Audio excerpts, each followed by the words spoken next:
boy who grew up near the sea. Every day, he watched fishing boats leave in the same direction, but returning very differently. Some came back early, some stayed longer, some returned full, and the others returned back empty. And every day, he would sit near the shore with one question that always stuck with him.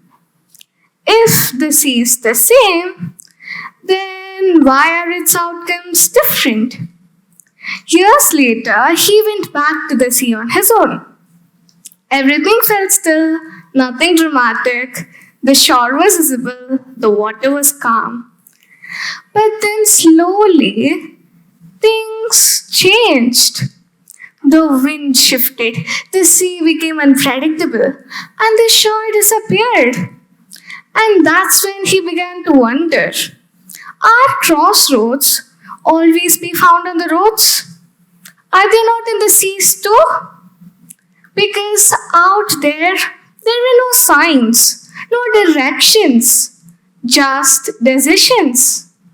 Move forward, turn back, wait. The sea gave him no direction. It confused him. Because we often imagine crossroads as places on roads, a point where paths split, a sign telling us where to go next.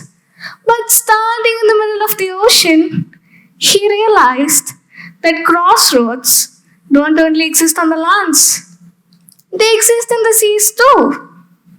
If the roads has crossroads, then perhaps the seas has cross seas. And maybe that's where life's most important decisions are made. Because this is not just about the sea. This is about us. Because we are all standing at our own shores today. After exams, before choosing subjects, while thinking about the future, we think the hardest decision is at the beginning, where everything should be crystal clear. But that's not where it happens. The real crossroads appears after you begin, when things don't go as planned, when clarity disappears, and when you don't know what to do next. That is the moment that defines you. Now, let me tell you something that sounds completely backwards. There was a study conducted by the psychological researchers named Sheena Iyengar and Lepper, where they set up a jam tasting booth in an upscale grocery store. On some days, people were shown 24 different variety of jams, and on the other, they were shown only 6 options. Now, here's what we would have expected. More choices would have attracted more attention. And they did. About 60% of the people stopped at looking for a different variety, and only 40% of the people stopped at the smaller one. So far, it looked like more choices were winning.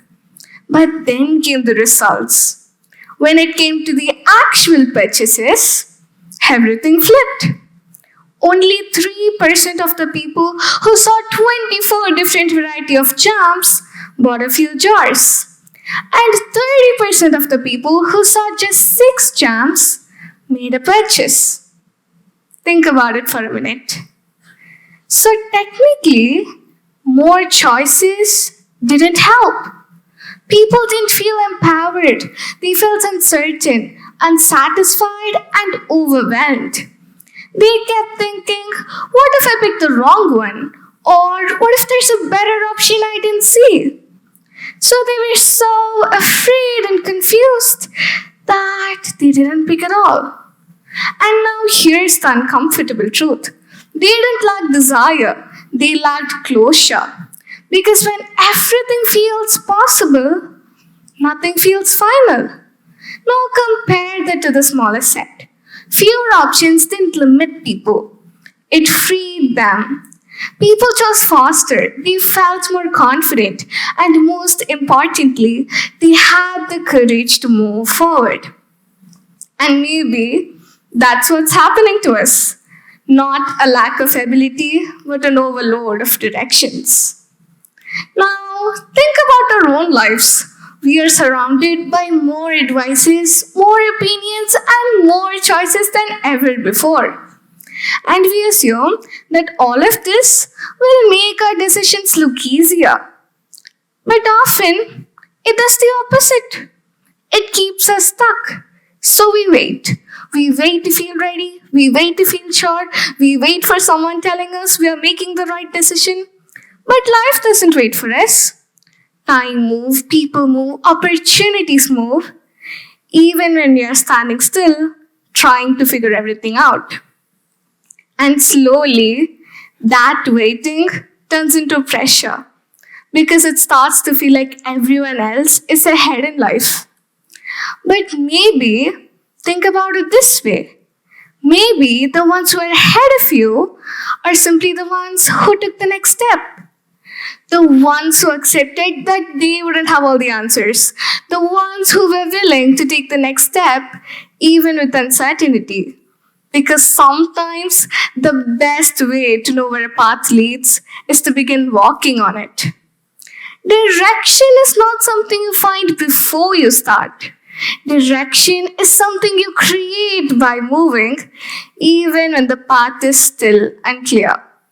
The boy didn't figure out the sea before entering it. He figured it out by moving through it, by adjusting, by absorbing, by correcting.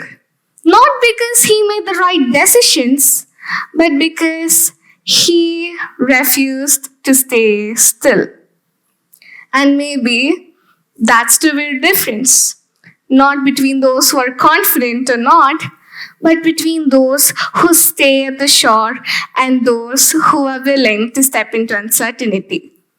So remember, the real crossroads in life isn't about choosing the perfect path. It's about choosing to move even when the path is still unclear.